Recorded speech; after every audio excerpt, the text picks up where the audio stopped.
G'day and welcome to episode 6 of 7 Wrangling. This episode is going to cover off two main points.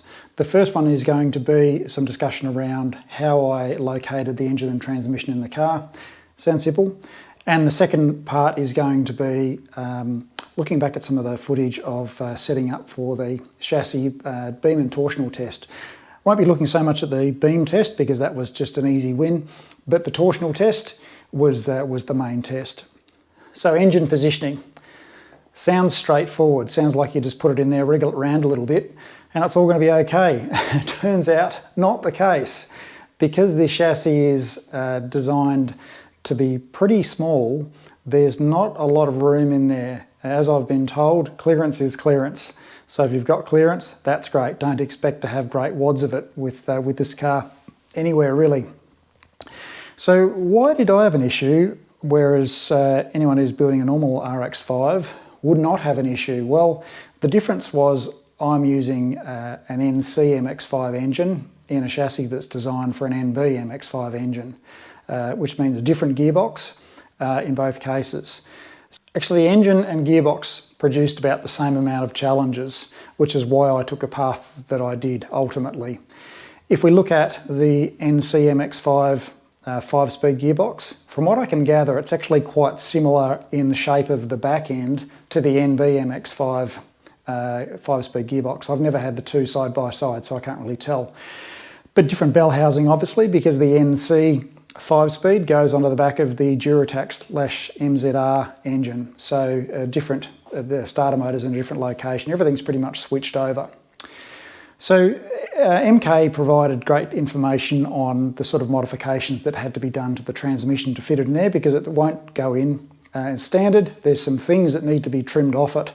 And whilst, like many of you, I sort of shunned the idea of having to trim things off a gearbox, but sooner or later I just became comfortable with the idea that they were no longer required, and it was fine to do that.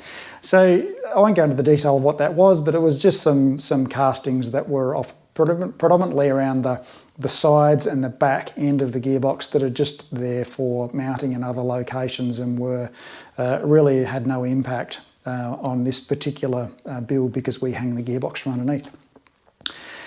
So I, like with all of the build challenges on this car that I'm having, because my build is different and I'm a bit of a pioneer in some areas, once I worked out that fitting the engine and transmission in one go was going to be a challenge, I decided that I would break it down into two challenges. Literally pulled the gearbox off the engine, put the engine to the side, and thought, well, I'll first solve for the gearbox. So that made the job much simpler in the fact that I only had to worry about where the gearbox was positioned. Now, it's not uncommon in cars for the engine and gearbox, the longitudinal line of the crankshaft, to actually be not parallel with the centre of the car. That sort of troubles me a little bit. It's just one of those things. So it was important for me to have the crankshaft at least parallel to the centre of the chassis, if not collinear. Turns out, long story short, I wasn't able to achieve that. What I did achieve was pretty good.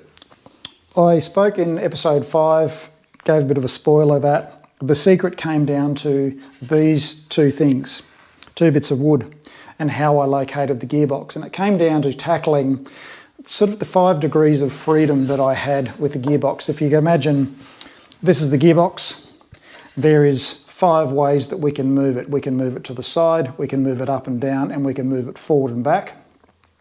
We can also rotate it that way. We can rotate it that way, but we can't rotate it that way because it's important that the engine and transmission are installed level with the bottom of the chassis.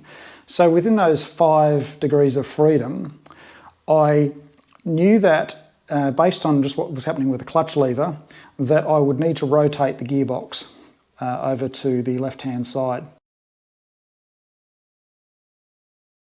I'll show some photos of what that looks like in a little while and talk you through that. Long story short, I decided that I would pivot the front of the gearbox, the input shaft, off this, and that then sat inside the chassis rails between there and there at the front.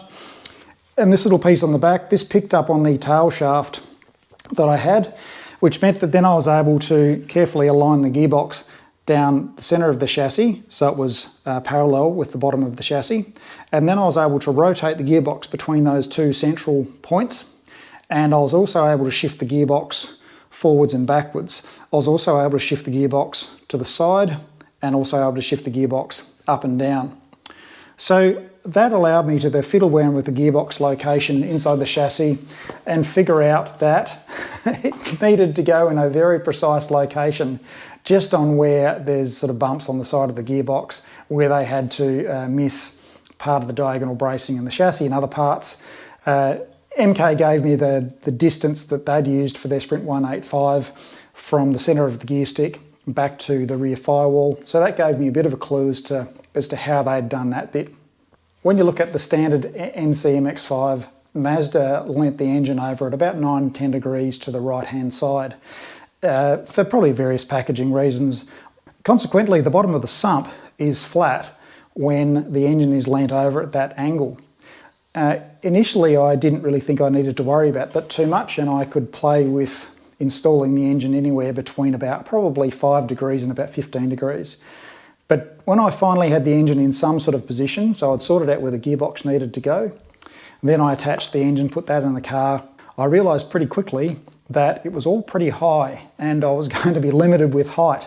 So ultimately, the flat bottom of the sump being used to 9 degrees meant that to get the height so that the engine, the rocker cover, would fit underneath the bonnet, it meant that I had to basically rotate the engine over at that 9 degrees. The bottom of the NCMX-5 sump was about 22 millimetres below the chassis. That's a little more than I would have liked, but that's about the best that I could achieve. So one by one, these constraints started to reveal themselves and sort themselves out, and I was really just a passenger in the process. The clutch lever as it comes out of the bell housing on the lower left on the NC MX-5 gearbox, that was the thing that I had to go and modify in order to make it all fit. So I ended up taking 13 millimetres out of that lever, which gave me some concerns around how the entire clutch mechanism was going to work, whether I was still going to have enough travel or whether I was going to have too much travel, what I might need to do with the master cylinder sizing to make sure that it all still worked with the right ratios, not too much pedal effort, all of those sorts of things. But as it turned out, I could have actually taken more out of that clutch lever and got it to probably, I'd say 15 or 16 millimetres you could take out of it, round off the tail of it so that it clears the firewall just to create some more clearance. And it all seems to fit. We're not talking there is great gobs of space there by any stretch of the imagination, but there is sufficient space. So we'll know in future when I start up this engine and run it and drive it, whether my assumptions on how much clearance I had in the locations turned out to be enough. We'll see then. So what were the measurements in the end? Well, it turned out that, as I said, 9 degrees to the right was the standard installation angle of the engine. That worked because of the overall height, and I was really constrained to that. It meant that the engine and gearbox also had to shift over 15 millimetres to the right in the car off the centreline, but still level front to rear. And then overall the fore-aft distance was the standard Sprint 185 distance from the centre of the gear lever to the rear firewall. And we've got something that seems to work okay.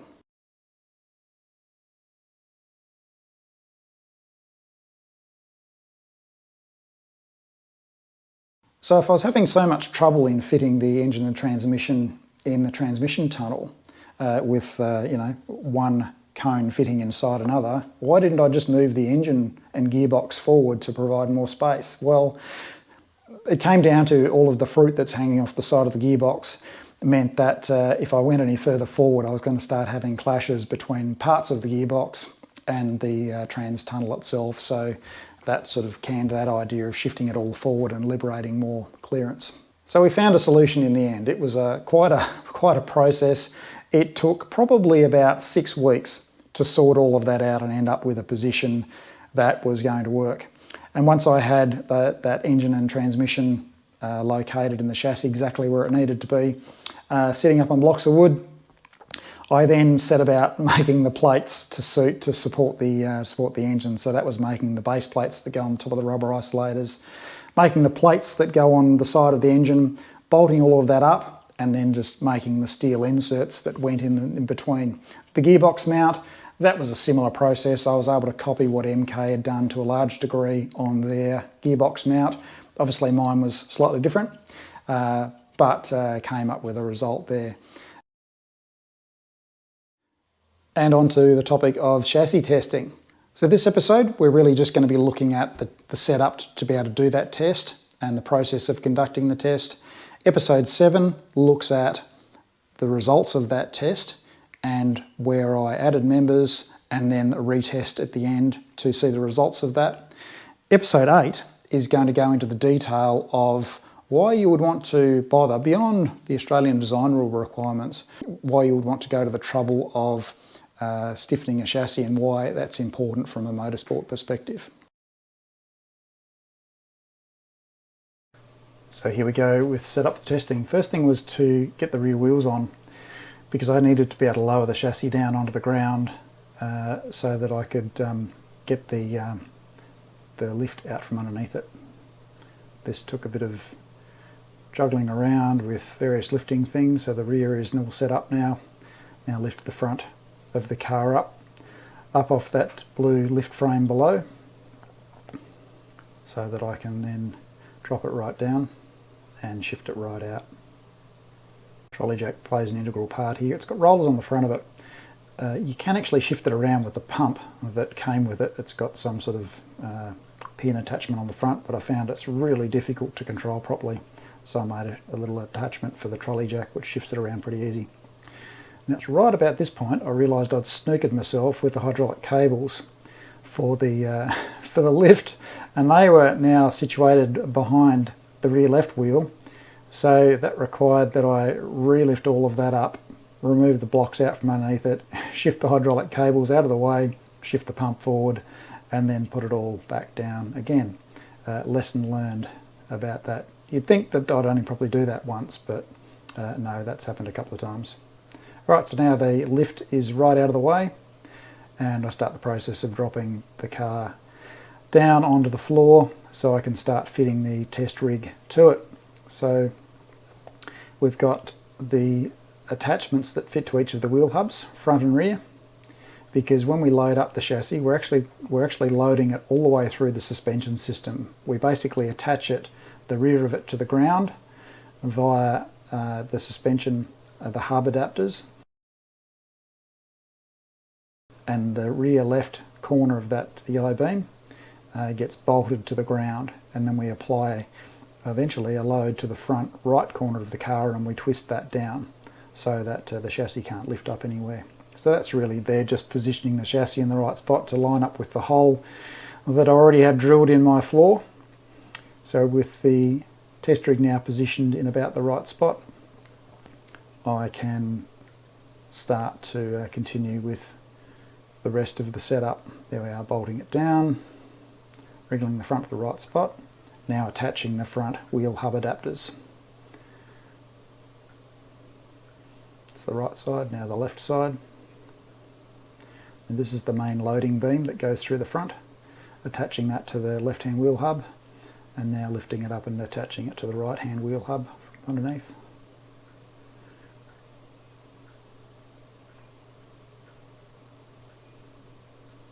And now the pivot, the roller pivot, goes right in the centre, and that allows the chassis to move and to rotate around where it structurally wants to rotate, where its sort of centroid of twist is, and still be supported by that little roller, which we get a really good look at right here. You can see that the chassis is only really sitting on the ground at that one point in the middle on that roller pin arrangement there. See where it's attached to the hubs and the dirty old rotors, completely clear underneath, so that allows the front to twist. You can see the bolt on the ground there where it's bolted, bolts that yellow beam right into the ground, attaches to the rear wheel hubs, which then connect through those rigid spring replacement members, the dummy struts that I'd made up previously, that transfer the loads as we're twisting it directly into the chassis as it normally would be on the road. So with the setup all complete of the structural parts, now comes the time of putting all the measurement parts underneath, which was really quite time consuming. This whole setup process took about an hour and a half. So you're definitely getting the short version here. We've got the 6 members that run underneath the chassis, 6 bars. They were 1600 millimeters long, thereabouts. They get connected to the chassis, as you can see there, and lots of measuring and remeasuring and shifting minutely so that they're equal distances from the left and the right hand side, within a millimetre anyway. That took ages to get that right. And then the other component of that, which was also making sure that they were spaced, the front and rear one as far front as I could get it, and the rear one as far rear as I could get it, effectively on the chassis. And then measuring to make sure that they were all approximately the same distance or spacing distance front to rear, so I was measuring at accurate points. I did consider putting each one of those bars at the chassis nodes, but that was sort of difficult to achieve for one reason or another, like the third one from the front was right under the bell housing, so that made it difficult. So with the bars all attached in the right spot, the drop down mounts for the dial indicators attached, now comes the time consuming task of zeroing all of the dial indicators. Keep in mind that the chassis is only supported 3 points at this stage, and it can jiggle around a little bit. So getting these dial indicators set up, so we're measuring accurately to about 1/100th of a millimetre of deflection up or down. Those little stainless steel panels on the floor, they're so that the pin on the bottom of the dial indicator can slide around and not get bound up. So final check here just to make sure all of the dial indicators are zeroed properly, and then the test starts.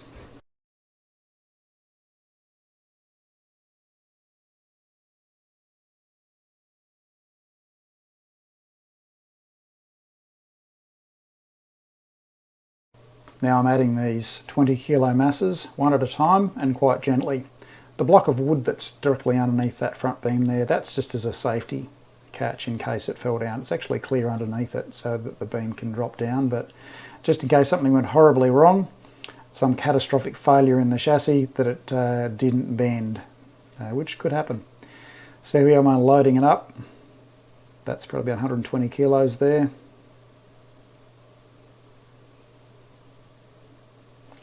160 kilograms, and the final mass there, 180 kilograms, sitting out there on that arm, and as you can see it's clear underneath. So total of nearly 2,500 Newton meters of twist I was putting into the chassis at that point. And that's all going directly into the chassis through the front and rear wheel hubs, completely through the suspension system, into the suspension mounting points into the chassis. Taking down the measurements of what all the dial indicators said, and then feeding that into a spreadsheet to get the final results. And then once that's done, and then removing all of the masses, and that test is done.